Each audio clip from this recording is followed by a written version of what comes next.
और वहीं मुजफ्फरपुर के कांटी थाना क्षेत्र के दामोदरपुर की रहने वाली एक युवती की संदिग्ध हालत में मौत हो गई और वो मनियारी केरमा स्थित एक निजी अस्पताल में नर्स का काम करती थी और उसकी पहचान रितु कुमारी के रूप में हुई है। और घटना की सूचना मिलने पर गांव में सनसनी फैल गई और उसके पिता अरुण महतो ने हत्या करने का आरोप लगाया, लेकिन किसी का नाम पुलिस को नहीं बताया। और कांटे थानेदार कुंदन कुमार ने कहा कि मामले की जांच शुरू कर दी गई है और परिजन के बयान के आधार पर एफआईआर दर्ज कर आगे की कार्रवाई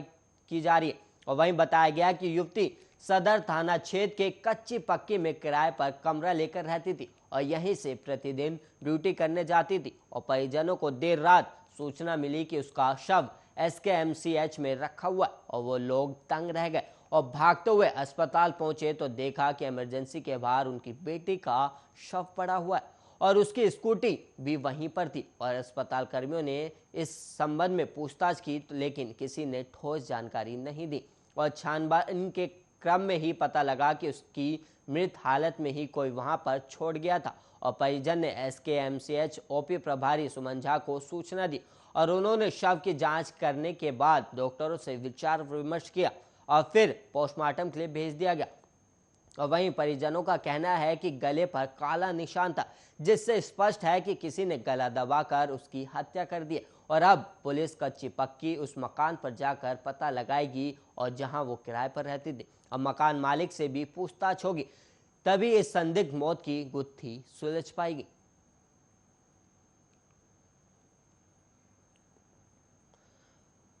अब वहीं बिहार की सबसे बड़ी दवा की मंडी पटना के जीएम रोड में बड़ी जालसाजिश हो रही है और 48 घंटे में 2 बार हुई औषधि विभाग की छापेमारी में बड़ा खुलासा हुआ और जो दवाएं सीधे अस्पताल को सप्लाई की जाती है वो स्टॉकिस्ट से बेचे जा रहे हैं। और 2 दिनों की छापेमारी में हुए इस खुलासे के बाद अब मंडी के कई दुकानदार रडार पर हैं और औषधि विभाग की टीम अन्य कई दुकानों पे छापेमारी की योजना बना रही है। और पहले दिन 2 दुकानों पर छापेमारी में 12 से अधिक दवाओं का नमूना जांच के लिए भेजा गया था और दूसरे दिन भी चौंकाने वाला खुलासा हुआ।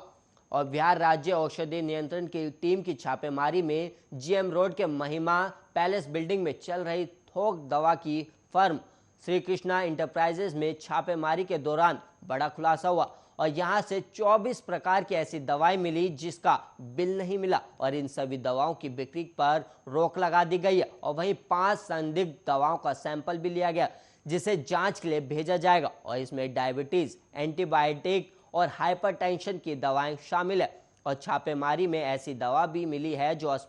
अस्पताल में सप्लाई होती है और इस दवा को टीम ने जब्त कर लिया है। और वहीं बड़ा सवाल ये है कि ये दवाएं कहां से आई हैं और स्टॉकिस्ट कहां से लाए। और छापेमारी के दौरान लगभग 10,000 रुपए की दवा जब्त की गई। और सहायक औषधि नियंत्रक विश्वजीत दास गुप्ता ने बताया कि छापेमारी शुरू होते ही सभी दवा दुकान वाले अलर्ट हो गए, लेकिन अभी छापेमारी जारी रहेगी और अवैध तरीके से दवा भंडारण और बिक्री करने वालों पर विभागीय कार्रवाई की जाएगी।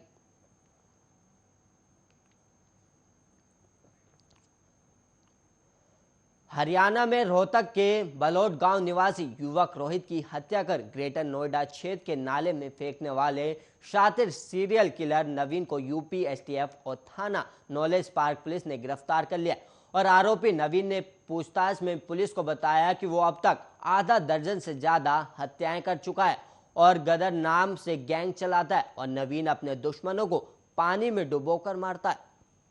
और वहीं एसटीएफ ने बताया कि आरोपी का यह स्टाइल अन्य अपराधियों से बिल्कुल अलग है। और रोहतक के बलोट निवासी राजभवन ने नॉलेज पार्क थाना पुलिस से 27 जुलाई को शिकायत की थी कि उनका बेटा रोहित 24 जुलाई की सुबह 10 बजे रोहतक के लिए आसन गांव निवासी सौरभ उर्फ सिक्कू से मिलने के लिए निकला था।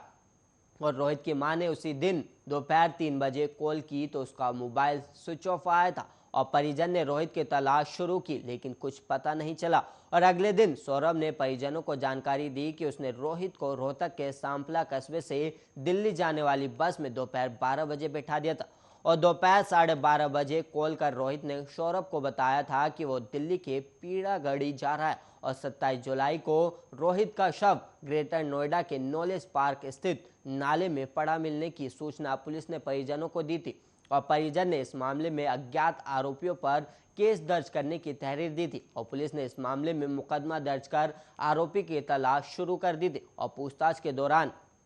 गिरफ्तार नवीन ने बताया कि अपने भाई संदीप और दोस्तों के साथ मिलकर उसने 2007 में आपसी रंजिश के चलते गांव के ही राज सिंह की हत्या कर दी थी और इसके बाद 2015 में मेरे भाई और दोस्त ने गोहाना में सिटी केबल वाले भगत सिंह से रंगधारी मांगी थी और 2015 में भी उन्होंने अपने साथियों के साथ नहारा गांव के मास्टर जो शराब का ठेकेदार था उसका अपहरण कर 20 लाख की फिरौती मांगी थी। और इसके बाद नवीन ने साल 2019 में अपने दोस्त प्रवीण और बिट्टू की हत्या में शामिल आरोपी रवि, सोनू और अक्षय को पानी में डुबोकर मार डाला और उनकी लाश को खतौली नहर में फेंक दिया था।